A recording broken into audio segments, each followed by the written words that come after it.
नमस्ते दोस्तों, आरपीएससी के फिजिक्स के इस 2022 के पेपर में हमने क्वेश्चन नंबर जो है वो 95 तक लास्ट वीडियो में देख लिया था। अब हम क्वेश्चन नंबर 96 के ऊपर विचार करते हैं।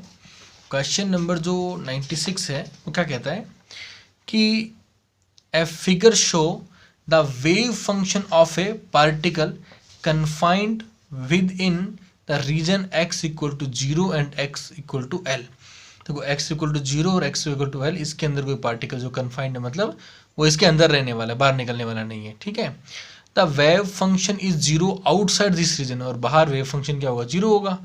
The value of constant c that make this a normalise wave function is, यानी कि इस पाथ को फॉलो करने पर आपका जो वेव फंक्शन जो बनता है उसको नॉर्मलाइजेशन करोगे आप अगर, तो वो नॉर्मलाइजेशन कांस्टेंट c जो है आपका उसकी वैल्यू क्या होगी। तो देखो जैसा क्वेश्चन ने कहा हमने वैसा ही एक यहाँ पे डायग्राम बना लिया हमने। इस डायग्राम में देखो आप, ये कोई y एक्सिस है, ये कोई x एक्सिस है, और पार्टिकल जो है वो इस दोनों के अंदर घूम रहा है।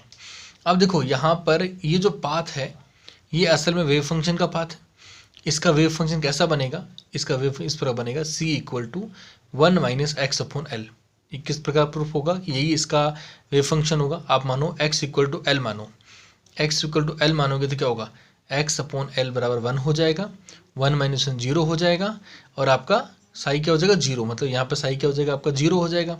और स्वाभाविकली यहाँ पे पाथ इसका क्या हो रहा है, 0 हो रहा है। जब आप x इक्वल टू 0 लेते हो आप अगर, तो वो क्या हो जाएगा, c हो जाएगा, मतलब ये आपका जो है वेव फंक्शन होगा। अब तो अब कुछ भी नहीं करना है, अब तो केवल नॉर्मलाइजेशन कंडीशन लगानी है आपको। वो कंडीशन क्या होती है, वेव फंक्शन का स्क्वायर यानी कि उसके रियल फंक्शन का और कॉम्प्लेक्स कंजुगेट का स्क्वायर डेल्टा एक्स, और यहाँ से इसका इंटीग्रेशन 0 से l कर दीजिए आप, बराबर क्या 1 होगा। और अब क्या करना है, इस वेव फंक्शन की वैल्यू को आप यहाँ पुट कर दीजिए। पुट करने के बाद आपको केवल और केवल नॉर्मलाइजेशन कांस्टेंट निकालना होगा। इसका मैं स्क्वायर में लिख दिया मैंने, इसका मैंने बराबर इंटीग्रेशन भी कर दिया मैंने। इंटीग्रेशन करने के बाद में क्या आया, लास्ट आप वर्कआउट थोड़ा सॉल्व कर लेना। अब 0 से l आपका इंटीग्रेशन दिया हुआ है, तो इसमें x की जगह वैल्यू की वैल्यू पुट करना, और c की वैल्यू क्या आएगी, √3/l आएगी आपकी वैल्यू। यानी कि आपका आंसर नंबर 3 क्या होगा, आपका सही होगा। आंसर नंबर 3 आपका क्या होगा, सही होगा। आप क्वेश्चन नंबर बात करते हैं 97 के ऊपर। क्वेश्चन नंबर 97 कहता है ए मेंबर ऑफ सिग्मा ग्रुप, कोई सिग्मा ग्रुप का मेंबर है, of particle consist of 2 up quark and 1 S quark, what is the charge. यानी कि उसमें एक जो 2 अप क्वार्क है और एक आपका एस क्वार्क है, मतलब उसमें एक तो 2 अप क्वार्क है और एक स्ट्रेंज क्वार्क उसके अंदर जुड़ा हुआ है। टोटल चार्ज क्या होगा, देखो सिंपल मैंने क्या किया, ये जो सिग्मा ग्रुप के अंदर जो अप क्वार्क जो होता है उसका चार्ज कितना होता है, 2/3 ई होता है आपका। स्ट्रेंज क्वार्क का चार्ज होता है -1/3 ई होता है। 2 अप क्वार्क हैं और एक आपका एक स्ट्रेंज क्वार्क है, दोनों अप क्वार्क के चार्ज को जोड़ दीजिए, स्ट्रेंज क्वार्क का चार्ज माइनस में वो घट जाएगा। इसको आप सॉल्व करोगे, आपको लास्ट आंसर क्या मिलेगा, +E मिलेगा आपको। ठीक है, कैंसिल आउट हो जाएगा। तो यहाँ पर जो आपका चार्ज क्या होगा, आपका असल में +E उसके ऊपर चार्ज होगा। तो आपका आंसर नंबर 3 आपका सही होगा। अगला क्वेश्चन देखते हैं। In a single slit diffraction experiment, first minima for red line 660 nanometre coincident with the first maximum of some other wavelength lambda, find the value of lambda। यानी कि कोई सिंगल स्लिट एक्सपेरिमेंट है हमारा, उसमें red की wavelength है, उसी के ऊपर दूसरी कोई वेवलेंथ आ रही है, उसकी मैक्सिमा आ रही है, वो वेवलेंथ हमें पता लगानी पड़ेगी।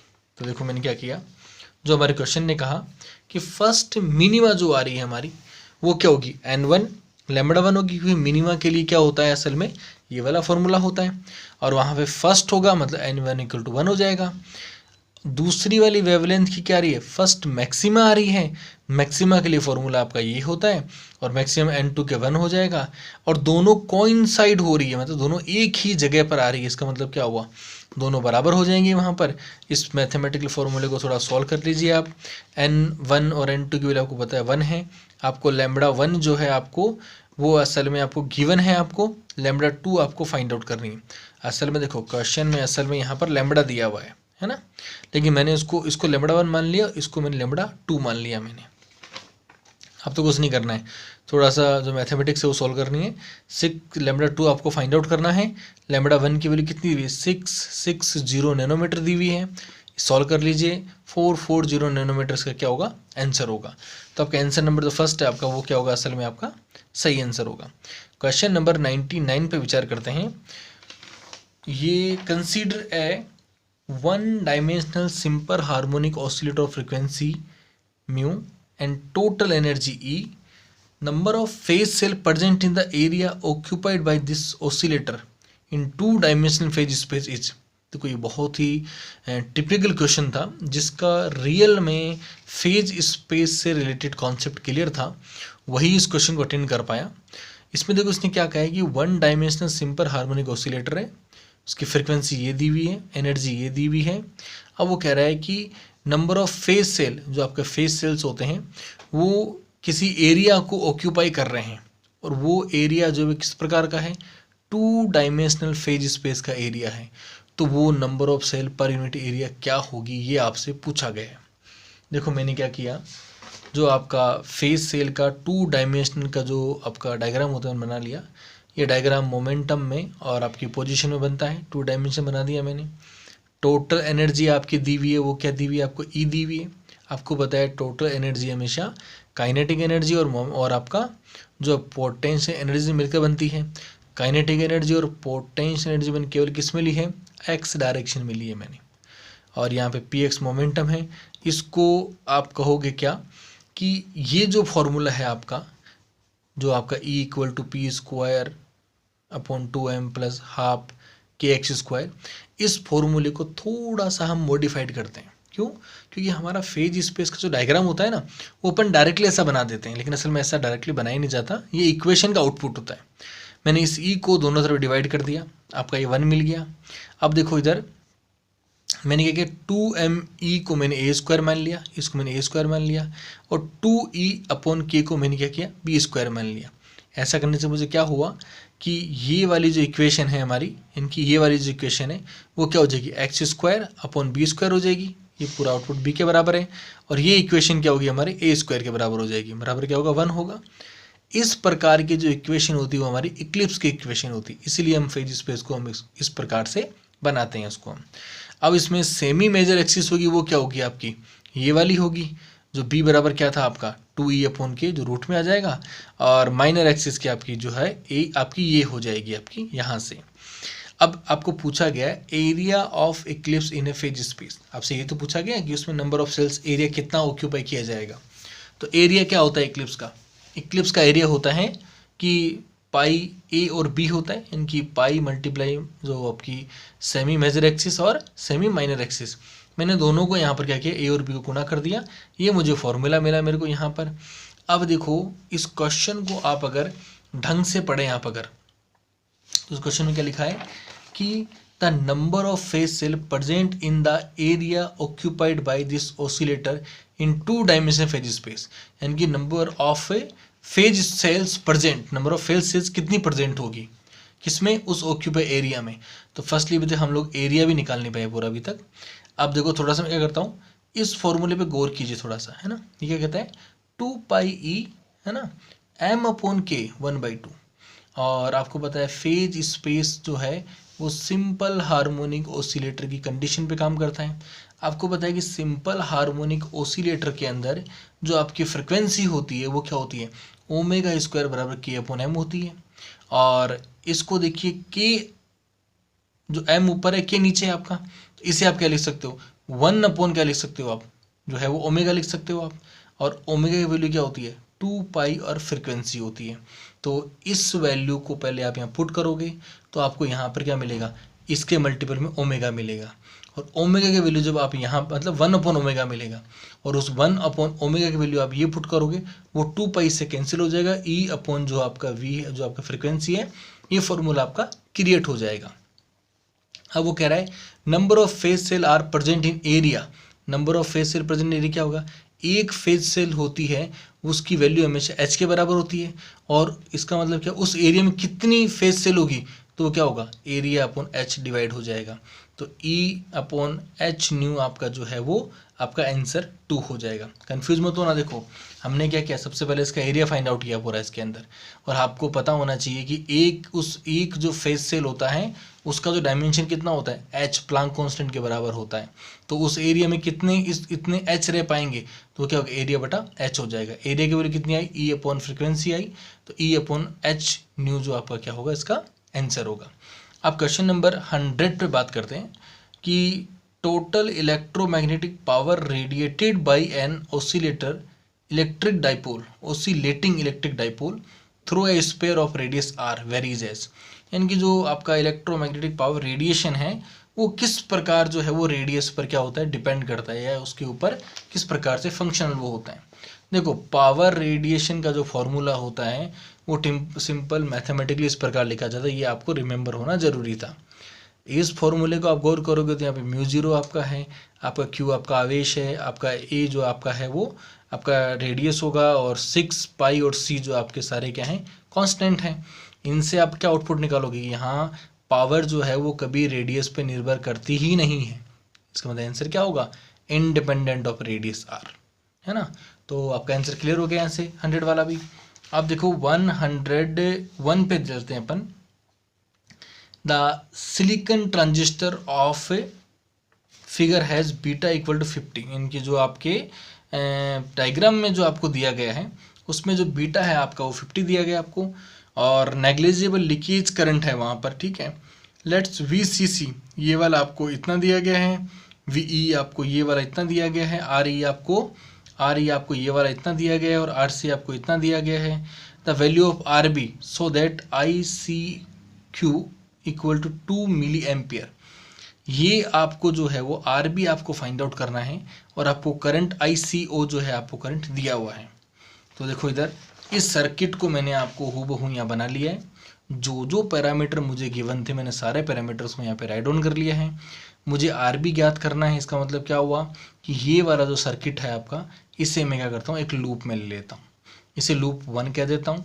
इस लूप में आप अगर मान लिया आप यहाँ से स्टार्ट होते हो, ग्राउंड से स्टार्ट होते हो अगर, तो ग्राउंड आपका क्या 0 है आपका, मैंने ग्राउंड 0 बोल दिया, प्लस आपका इसमें से जब कोई करंट पास आउट होगी उसे बोलेंगे अपन IB करंट, है ना।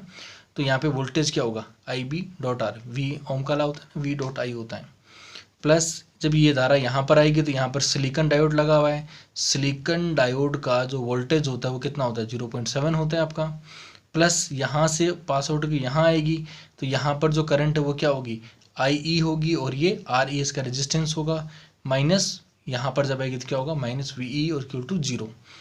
इस पूरे को हम अगर सॉल्व कर लें तो हमारे पास RB की वैल्यू आ जाएगी। तो इसको सॉल्व करने के लिए हमें बारी बारी चीज़ चलनी पड़ेगी। सबसे पहले हमें IB की वैल्यू को फाइंड आउट करना पड़ेगा। IB की जो वैल्यू है उसको फाइंड आउट करने के लिए हम बीटा की हेल्प लेंगे, यानी कि हमें पता है एक फार्मूला होता है IC अपॉन IB इक्वल टू क्या होता है, बीटा होता है। और वहाँ से क्या होगा कि आप IB ज्ञात करना चाहते हो तो IC के अंदर बीटा का भाग दे दो या डिवाइड कर दो। ICO की वैल्यू आपको दी हुई इतनी है और उसमें 50 से डिवाइड कर दिया तो आपको IC की वैल्यू मिल गई, सॉरी आपको IB की वैल्यू मिल, यहाँ से अपडेट कर दो क्या होगा, आपको IB की वैल्यू मिलेगी। आप देखिए आपको IB मिल गया, आपको यहाँ पर RB आपको ज्ञात करना है, ये न्यूमेरिकल वैल्यू को दिक्कत नहीं है। IE की वैल्यू आपको और फाइंड आउट करनी पड़ेगी। IE की वैल्यू फाइंड आउट करने के लिए सिंपल रिलेशन होता है IC अपॉन IE इक्वल टू अल्फा होता है। अल्फा भी एक कांस्टेंट होता है, अल्फा का एक रिलेशन होता है बीटा के साथ में, वो इस प्रकार होता है beta upon beta 1 plus beta. तो अब क्या करोगे, इस अल्फा की वैल्यू को फाइंड आउट करने के लिए बीटा को पहले वैल्यू पुट करके अल्फा की वैल्यू को फाइंड आउट करोगे। मैंने देखो बीटा की वैल्यू 50 दी हुई है, मैंने पुट किया और मेरे को ये वाला आंसर मिला अल्फा का, और इसको मैंने पुट कर दिया, मैंने यहाँ पुट किया तो मुझे क्या होगा IE इक्वल टू क्या होगा IC अपॉन ये होगा। IC की वैल्यू मुझे गिवन दी हुई है, यहाँ पर मैंने IC को यहाँ पर पुट किया, अल्फा की वैल्यू मेरी ये वाली है, इसको मैंने यहाँ पुट किया, IE की वैल्यू कितनी मिली 2.04 इंटू 10⁻³ एम्पियर मिली। देखो मैं केवल वर्बल कर रहा हूँ, ठीक है, आप लोगों को अपनी बुक में सॉल्व करना है पूरा कॉपी के अंदर कि किस प्रकार ये डिज़ाइन किया हुआ है, किस प्रकार ये गठित हो रहा है। अब देखो हमें सब कुछ पता लग गया, कुछ नहीं करना है, इसमें सारी 1 बाय 1 वैल्यू सारी वैल्यू पुट करते जाओ। IB की वैल्यू कितनी है, ये वाली है, आर बी मुझे ज्ञात करना है, ये पोटेंशियल यहाँ कहीं आ जाएगा, आई की वैल्यू ये रही, आर ई की वैल्यू जो असल में मेरे को दी हुई है, जो कितनी दी हुई है 200 दी हुई है मेरे को, ठीक है। और ये जो वी ई की वैल्यू कितनी दी हुई मेरे को 4 दी हुई है। बस अब कुछ नहीं करना, मैंने वर्कआउट पूरा सॉल्व कर लिया और आर बी की वैल्यू मुझे कितनी प्राप्त होती है 72.3 किलो ओम मेरे को जो है वो वैल्यू प्राप्त होती है, यानी कि मेरा आर बी का जो वैल्यू कितना होगा 72.3 किलो ओम होगा आपका। तो ये सबका आंसर सेकंड हो गया आपका। हम बात करते हैं क्वेश्चन नंबर 102 पे बात करते हैं। Which of following relation is not true, यानी कि इनमें से कोई 3 रिलेशन सही है, एक रिलेशन गलत है, और सभी के सभी रिलेशन किसमें है एच पैरामीटर के अंदर था। किसमें है एच पैरामीटर में। देखो इधर मैं आपको बता देता हूँ, एच पैरामीटर जो हम लोग बुक्स में पढ़ते हैं असल में वो क्या होते हैं, अपन हमेशा H11, H12, H21, H22 ये पैरामीटर्स हम लोग पढ़ते हैं और अपन उसको फाइंड आउट करते हैं। और इन पैरामीटर्स को अलग अलग सर्किट डायग्राम, अगर कोई सर्किट डायग्राम आपका कलेक्टर और आपका बेस का है उसके लिए आपके ये पैरामीटर H11 इस प्रकार लिखा जाता है। अगर वो कलेक्टर और इमीटर का है तो उसके लिए H11 इस प्रकार लिखा जाता है। और वो कलेक्टर और कलेक्टर का है अगर वो, ठीक है, तो वो उसमें क्या होगा, उसमें आपके सारे के सारे इस प्रकार लिखे जाएंगे। तो ये तो एक रिप्रेजेंटेशन होता है एप्लीकेशन का आपका पूरा। और conversion of CE to CB, यानी कि CE टू CB, इसका इसमें जो कन्वर्टेशन होता है उसके कुछ फॉर्मूले क्या होते हैं, बेसिकली डिफाइंड फॉर्मूले होते हैं। यही क्वेश्चन आपसे पूछा गया था, इसका कन्वर्टेशन क्वेश्चन आपसे पूछा गया था कि ये 4 प्रकार के कन्वर्टेशन होते हैं। इस कन्वर्टेशन में आपके सारे कन्वर्टेशन सही है आपके, लेकिन जो ये कन्वर्टेशन है ना आपका HRB equal to H1E HRE upon 1 plus HFE, ये वाला कन्वर्टेशन में माइनस HIE की वैल्यू इन्होंने हमारे ऑप्शन में नहीं दी थी। दिख रहा है आपको ये जो है ना आपका 3 नंबर, इसमें यहाँ पर क्या होना चाहिए था, हमारे फॉर्मूले के अकॉर्डिंग। आप चाहो तो भले तसल्ली से इसको रोक करके सारे फॉर्मूले लिख करके अपने क्वेश्चन से आप मैच करना। ये वाला जो फॉर्मूला है ना उसमें माइनस HIE यहाँ पर उन्होंने मेंशन नहीं किया था। तो आपका जो एक जो नॉट ट्रू है वो असल में आपका HRB वाला जो है वो नॉट ट्रू वाले में आएगा। अब क्वेश्चन नंबर 103 पर बात करते हैं। क्वेश्चन नंबर 103 जो है वो असल में MSc लेवल का क्वेश्चन है, आपको बहुत अच्छा क्वेश्चन है। Neutron with energy equal to resonance energy are incident on the heavy nucleus with spin Jn equal to 0, the total cross section is given by. तो देखो न्यूट्रॉन स्कैटरिंग का formula दिया हुआ है इसका।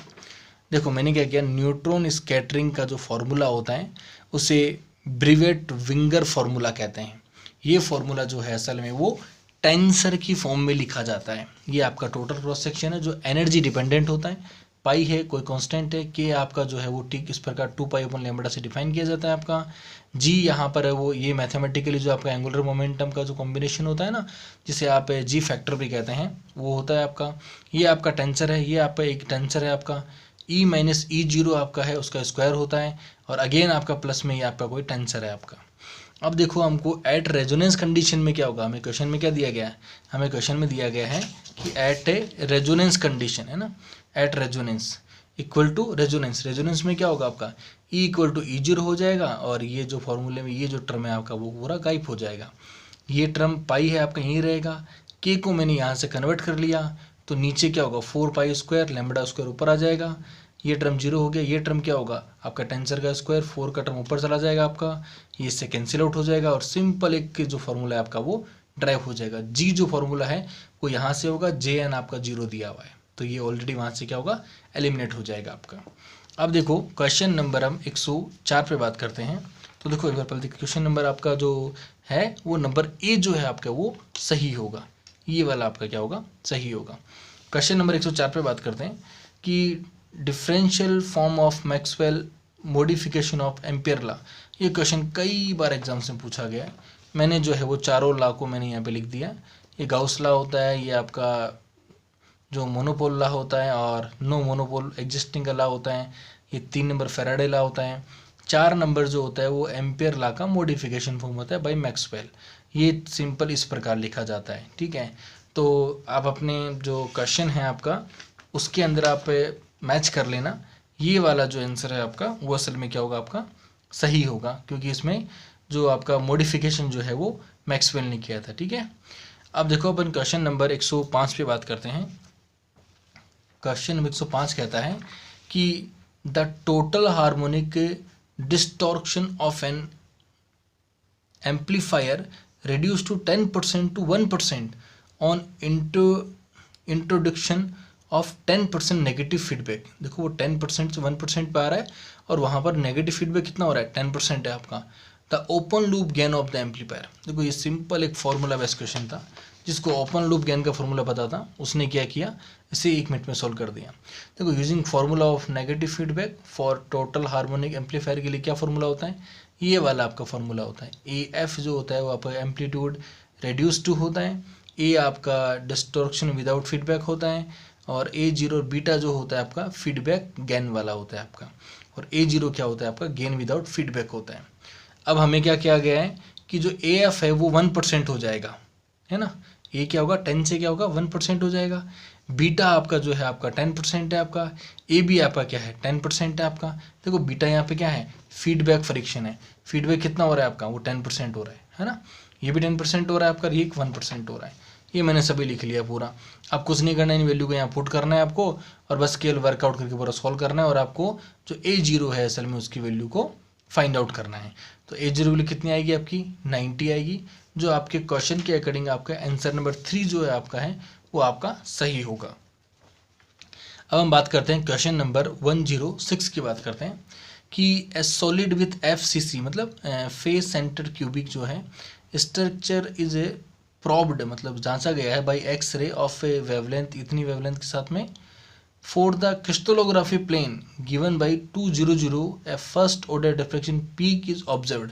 इस प्लेन द्वारा फर्स्ट ऑर्डर पीक ऑब्जर्व की गई है फॉर ए ब्राग ला यानी सॉरी ब्राग एंगल कितना है 30 डिग्री है। द यूनिट सेल साइज कितनी होगी। यूनिट सेल साइज का मतलब है आपका सिंपली आपको बी निकालना है आपको कि हमारा जो ए यूनिट सेल साइज है वो कितना होगा हमारा। देखो मैंने कुछ नहीं किया है यहाँ पे, मैंने FCC जो सेंटर क्यूबिंग का होता है उसकी डाटा लिख लिया मैंने। वेवलेंथ हमें एक्सरे इतनी वेवलेंथ दी हुई है, हमारा प्लेन जो है हमें ये दिया हुआ है। प्लेन के जो कोऑर्डिनेट होते हैं वो क्या होते हैं H, K और L मानते हैं अपन, वो 200 दिए हुए मेरे को, और एंगल कितना 30 डिग्री दिया हुआ है। ब्राग ला की जो कंडीशन होती है वो क्या होती है 2D sin theta equal to n lambda होती है। और आपको पता है कि वहाँ पर फर्स्ट ऑर्डर दिया हुआ है आपको हमारे क्वेश्चन के अंदर, क्वेश्चन को दोबारा पढ़ लेना, उसमें फर्स्ट ऑर्डर दिया हुआ है, तो फर्स्ट ऑर्डर मतलब n इक्वल टू 1 हो जाएगा आपका। इसको पुट कर दीजिए, ये डाटा यहाँ पे आपको पुट कर दीजिए, जितनी चीज़ आपको प्रोवाइडेड है, बस आपको D प्रोवाइडेड नहीं है आपको, है ना, बाकी थीटा प्रोवाइडेड है और आपको n प्रोवाइडेड है। तो अब कुछ नहीं करना है आपको D निकालने के लिए क्या करोगे यहाँ पे, D बराबर फॉर्मूला क्या होता है A/H² plus K² plus L² और रूट हो जाता है। इसकी वैल्यू पूरी आप पुट कर लीजिए, पुट करोगे तो क्या होगा आपको A में और आपको D में रिलेशन मिलेगा। तो यहाँ देखो ये 2 का स्क्वायर 4 होगा, √2 हो जाएगा, तो A की वैल्यू कितनी आ जाएगी, A बराबर 2D आ जाएगी आपकी वैल्यू, है ना। यहाँ से देखो A बराबर 2D वैल्यू प्राप्त हुई, और साइन थीटा की जो वैल्यू क्या होती है 1 जो आपकी 2 होती है वो 2 यहाँ से कैंसिल होगा, और D बराबर क्या हो जाएगा लैम्बडा आ जाएगा। एक वैल्यू तो आपको D बराबर लैम्बडा प्राप्त हुई, और एक वैल्यू आपको क्या प्राप्त हुई A बराबर 2D प्राप्त हुई। इस D की वैल्यू जो लैम्बडा यहाँ पुट कर दीजिए तो क्या होगा वो 2 लैम्बडा हो जाएगा। A बराबर क्या हो जाएगा आपका जो असल में है वो 2 लैम्बडा हो जाएगा, और ये लैम्बडा आपको आपके क्वेश्चन के अंदर गिवन दी हुई है। इसको आप पुट कर दीजिए और आपका आंसर कितना होगा 0.4 नैनोमीटर। जो आपका आंसर नंबर 2 है आपका वो आपका सही होगा आपका। क्वेश्चन नंबर 107 पे बात करते हैं कि इन ए प्रोटॉन साइक्लोट्रॉन, देखो प्रोटॉन साइक्लोट्रॉन क्वेश्चन है ये, the relation between the magnetic field B and the kinetic energy K of proton of rest mass m0 moving in a circular path of radius r0 is given bye. यानी कि proton अगर किसी cyclotron में अगर इन condition के साथ, जैसे magnetic field B है, काइनेटिक एनर्जी K है, प्रोटॉन का रेस्ट मास m0 है, और वो सर्कुलर पाथ में अगर r0 रेडियस पे चल रहा है, तो उसके लिए मैग्नेटिक फील्ड क्या होगा, उसके लिए मैग्नेटिक फील्ड क्या होगा। तो देखो कुछ नहीं करना है आपको, सिंपली जो कंडीशन दी गई उसे फॉलो करना है। कंडीशन दी गई है प्रोटॉन साइक्लोट्रॉन है, सर्कुलर पाथ में घूम रहा है आपका, तो जब सर्कुलर पाथ में घूमेगा तो क्या होगा आपका mv²/r जो आपका सिंपल न्यूटन का जो फॉर्मूले से फाइंड आउट होता है वो किसके बराबर होता है लॉर्ड्स फोर्स के बराबर होगा, क्योंकि जब वो किसी मैग्नेटिक फील्ड में घूमता है अगर तो वहाँ पे न्यूटन का लॉ नहीं लगता, वहाँ पे लॉरेंस फोर्स लगता है, वो क्या होगा, क्यू वी बी होता है। और यहाँ से आप देखोगे एम और वी, आप एक वी से एक वी कैंसिल हो जाएगा आपका, यहाँ एम वी बन जाएगा, बराबर क्या होगा, क्यू बी आर जीरो हो जाएगा। एम वी जो है वो आपका मोमेंटम होगा आपका, और मोमेंटम आपके इसके बराबर आ जाएगा। अब देखो ये तो हो गया, केवल मोमेंटम फाइंड आउट कर लिया। अब हम प्रोटॉन साइक्लोट्रॉन में एनर्जी कंजर्वेशन को फॉलो करेंगे। देखो formula of the energy conservation जो होगा उसे सिंपल क्या लिखते हैं, एनर्जी मोमेंटम रिलेशन लिखते हैं। वो ठीक इस प्रकार आपको लिखते हो, कई बार आपने पढ़ा भी होगा इसको। और यहाँ से आप ई की वैल्यू को फाइंड आउट कर सकते हो, जो किसको शो करता है, टोटल एनर्जी को शो करता है।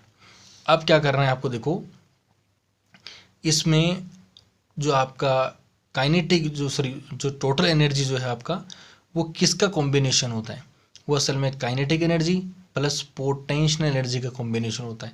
मैंने इसको ऐसा क्यों लिखा, क्योंकि देखो आपका जो क्वेश्चन है उसमें कहा गया कि काइनेटिक एनर्जी को आपको के कंसीडर करना है आपको। तो मैंने क्या किया, जो मेरी टोटल एनर्जी थी उसको मैंने क्या किया, kinetic energy plus potential energy.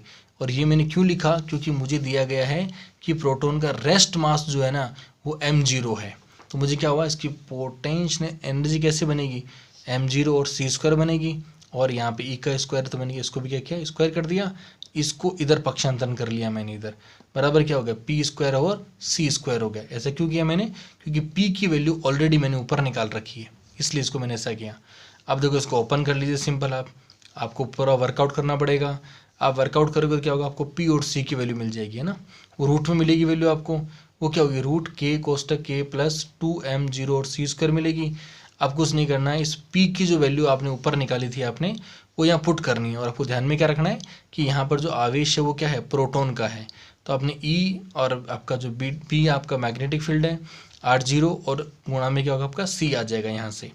अब क्या करना है, बस केवल आपको तो B निकालना था, तो इन सबको आप नीचे डाल दीजिए। ये आपका जो मैग्नेटिक फील्ड का क्या बन जाएगा, फॉर्मूला बन जाएगा आपका।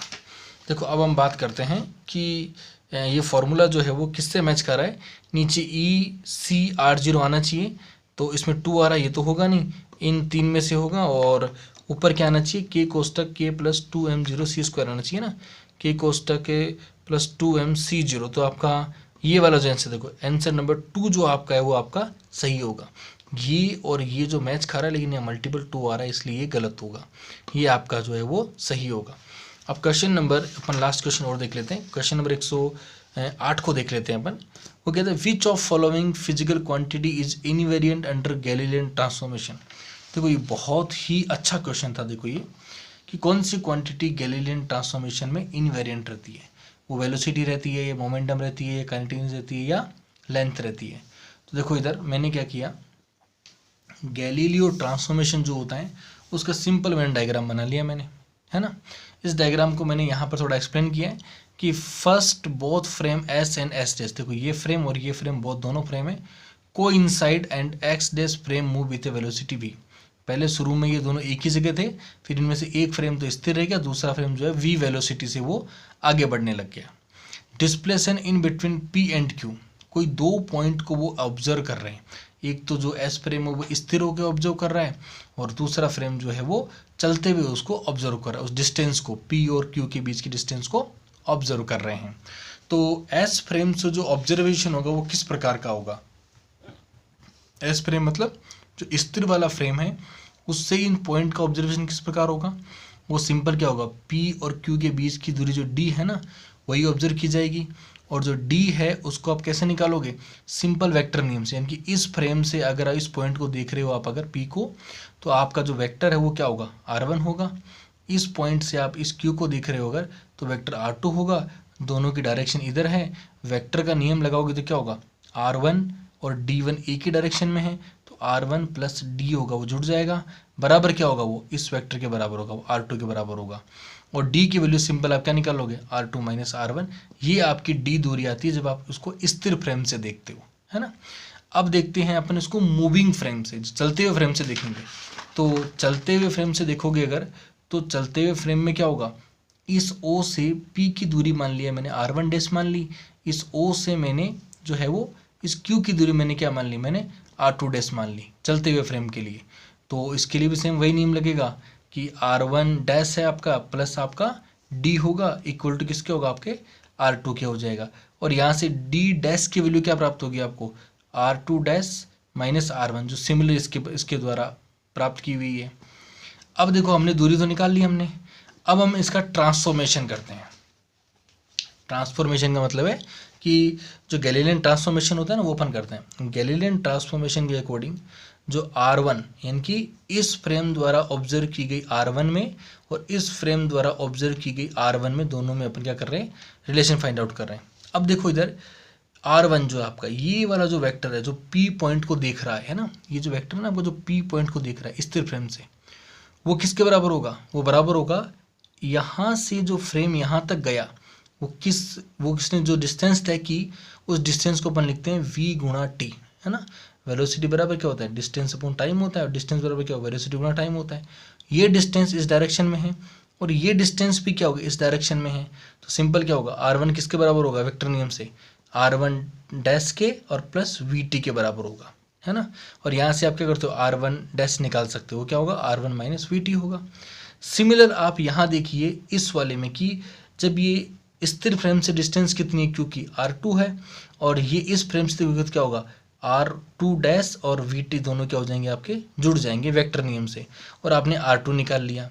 अब जो डिस्टेंस D डैश है आपकी जो है वो असल में कैसे निकलेगी आपकी, R2 minus VT minus R1 plus VT। कैसे निकाला मैंने इसको, मैंने क्या किया, सिंपल ये वाला फॉर्मूला यूज़ कर लिया, D डैश वाला, R2 dash minus R1 dash, ठीक है। D बराबर क्या होगा, R2 dash minus D1 dash.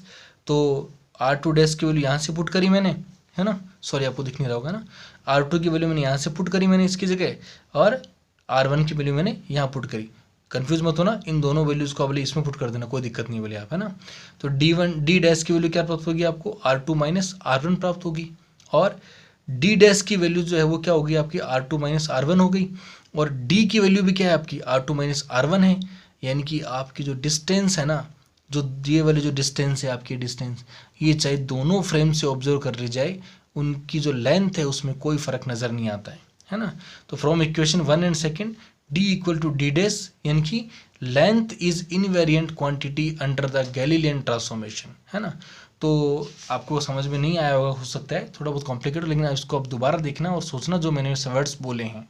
तो आपका जो आंसर क्या होगा, आपका 4 जो आंसर ऑफ लेंथ होगा वो आपका सही होगा। क्वेश्चन नंबर 109 से हम जो है वो नेक्स्ट वीडियो में देखेंगे। Thank you.